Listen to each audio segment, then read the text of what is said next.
Hey everybody, welcome one, welcome all.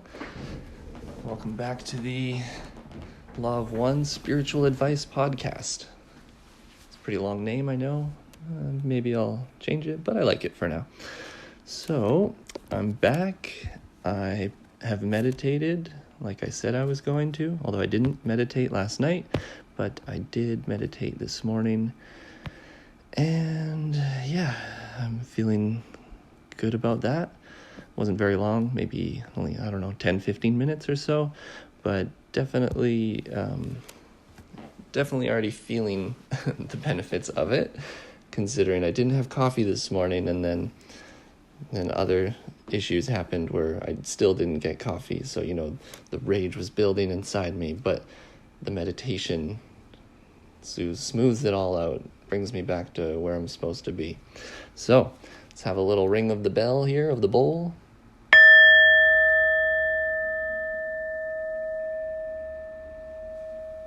I always do that before I meditate. It's a very nice sound. I don't know. I just thought it would be a good vibe for the podcast to start like that. So yesterday we had a quote. Today we are going to have a raw quote. I mean, realistically, I probably should have started the first podcast with a raw quote, since that's the go-to, the mainstay, but I like reading quotes, a lot more simple, and there's metaphors and stuff that they give that are just a little easier to absorb. So anyways, today I found a raw quote kind of randomly. Like I said, I like to just sort of do this spontaneously, so I just scrolled through a bunch of ones that I've sort of posted before, and I found this one, and I thought that I was pretty good, and I could probably say some things about it. So this is raw from session 48.10. This is from the LL Research transcripts. You can also get it at lawofone.info. So session 48.10, Ra states, in answering one of the previous questions, as we have noted, each of the true color densities has the 7 energy centers, and each entity contains all this in potentiation. The activation, while in yellow ray, of violet ray intelligent infinity is a passport to the next octave of experience. There are adepts who have penetrated many of the energy centers and several of the true colors. This must be done with utmost care while in the physical body, for as we have noted, when speaking of the dangers of linking red, orange, yellow circuitry with true color blue circuitry, the potential for disarrangement of the mind-body-spirit complex is great. However, the entity who penetrates intelligent infinity is basically capable of walking the universe with unfettered tread. End of quote. Raw. Okay, so pretty intense, lots of fancy words, but it gives me a good opportunity to just speak about a few things. So let's go through the beginning. As we have noted, he says, they say, I like to say they, each of the true color densities has the 7 energy centers, and each entity contains all this in potentiation. The activation, while in yellow ray, of violet ray intelligent infinity is a passport to the next octave of experience. So what's yellow ray and violet ray and all this stuff? So we have 7 energy centers. You can consider them as our metaphysical body. The physical body is the one you see, and you can consider your metaphysical body to have 7 main energy centers. I'm sure there's many more finer ones, but generally speaking, you can split them up into 7. So just like the color of the rainbow, you have ROYGBIV. I don't know if you ever taught that in school, but red, orange, yellow, green, blue, indigo, violet. So there's 7 energy centers, just like the 7 colors of the rainbow. Ra in the Law of One information also explains that there's 7 energy centers, but there's also 7 densities. Some people, for layman's terms, you can think of a density as a dimension, sort of, but there's finer differences. Anyways, there's 7 energy centers, 7 densities, and then you would also sort of have like 7 bodies within each energy center. For each density, you have to have a body to live in that density, so it would make sense that whatever density you're living in, you would have that body activated, which is actually what Ra is sort of referring to here when he says, they say, the activation while in yellow ray of violet ray intelligent infinity. So while in yellow ray, to me, means that, while you're basically in the third density, while you're in the third dimension, you're going to have then correspondingly the first 3 chakras. If you're in the third dimension, you'll have the first 3 chakras activated, and the other ones will all just be in potentiation. So, it's very easy to have your first 3 activated here. Most spiritual work concerns activating and the higher ones and balancing the lower ones in sort of a beautiful balanced music, if you will, because your being is unique, and it's not like there's like 50% this and 50% that. There's a beautiful balance between your whole body and all your energy centers. So the activation while in yellow ray of violet ray intelligent infinity is a passport to the next octave of experience. So what they're trying to say here is that while you're in your third density yellow ray body, if you activate the violet ray, which would imply that you've gone up the chakra system from red, orange, yellow, up through the green, through blue, through indigo to the violet, which would be like the top, where you experience a experience with intelligent infinity. And intelligent infinity is almost another word for the creator, if you will, God. There's finer distinctions there as well, but just if I'm to lay it out generally, that's the idea. So they're saying if you're in yellow ray, if you're in your third dimensional body, and you essentially activate all the way up to the violet ray, that's a passport to the next octave of experience. In other words, you could just essentially graduate from this density anytime you want, and you could even graduate possibly to the next octave, which is as if we have 7 dimensions here within our universe, but the end of the 7th is the beginning of the next 7. So that's like an octave. So there's a universe past the universe that we don't even know of. But, graduate on there if you want. So moving on. In the quote, there are adepts who have penetrated many of the energy centers and several of the true colors. So they're kind of saying that, you basically have activated all the chakras, and not just basic activation, there's levels of activation. You can have sort of full activation. You can just go in there for a moment, come back. You can have like extreme activation where you probably have an experience and they're never quite the same again. That to me would be more of a full activation of some sort. So this is interesting, actually. Ra seems to give a sort of a veiled statement, in my opinion. So what they say here is, this must be done with the utmost care, like to activate your chakras. This must be done with the utmost care while in the physical body. For as we noted, when speaking of the dangers of linking red, orange, yellow circuitry with true color blue circuitry, the potential for disarrangement of the mind-body-spirit complex is great. So we can put that into basic English for you. If you've noticed, in ROYGBIV, what they've mentioned here, the dangers of linking red, orange, yellow to true color blue. So what just happened there? They went from red, orange, yellow, missed the green, went to blue. What that means, in my opinion, is they're trying to say, look, you have to understand the chakras a bit, I suppose. So the green is the heart chakra. Love and understanding, compassion, seeing other selves as one with you.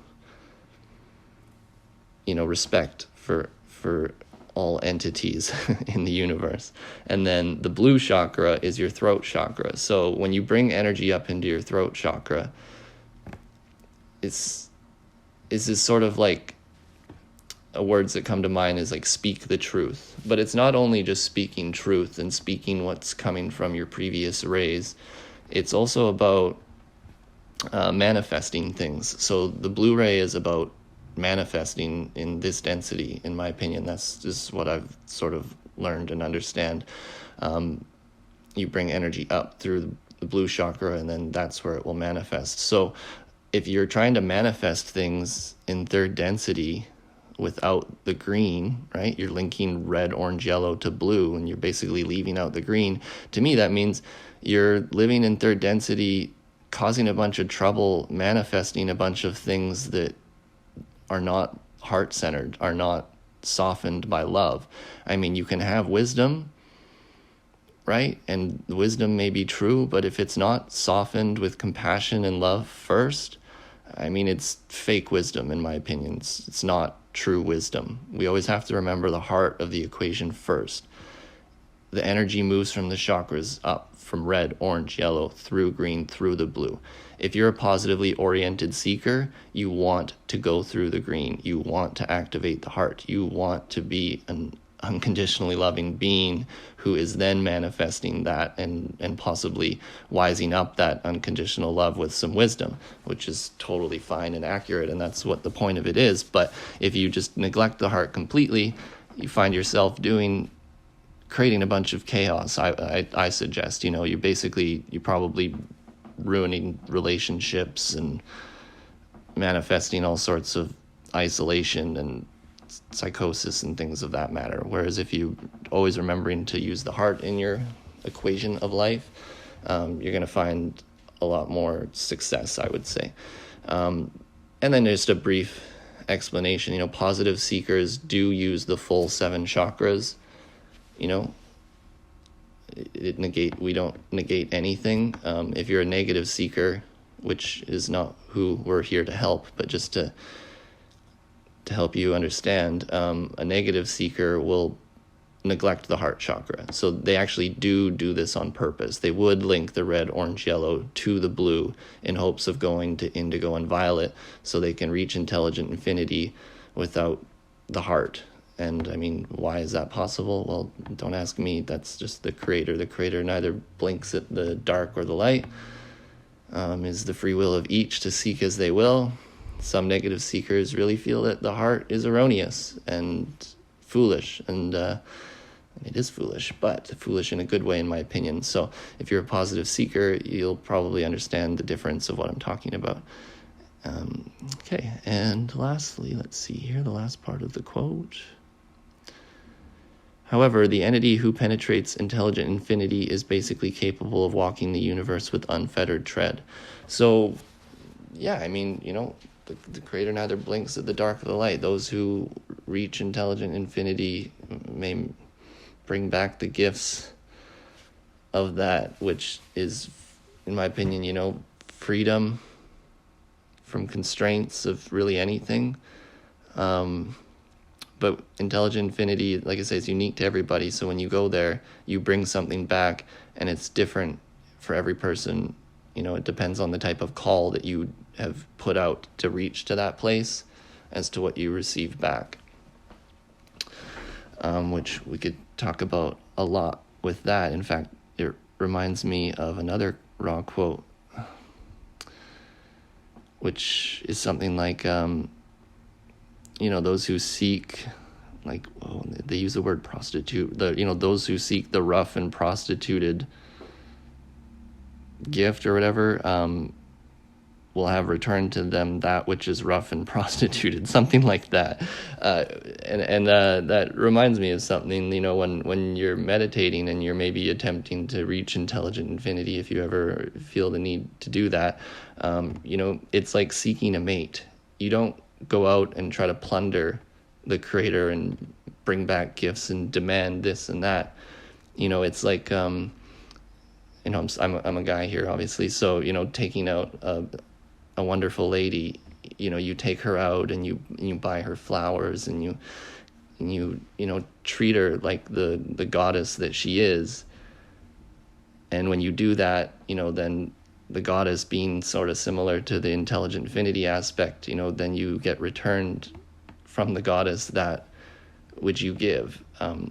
Whereas if you treated her like not very well and you treated her like crap, then you're probably going to receive a similar thing back. So that's just a sort of a metaphor, if you will. But when you're seeking the creator and you're seeking these things, it's important to know. Like, if I remember one time I went out on on a walk into the forest, and I found a beautiful spot, and I made sure to get into a great spot in my heart.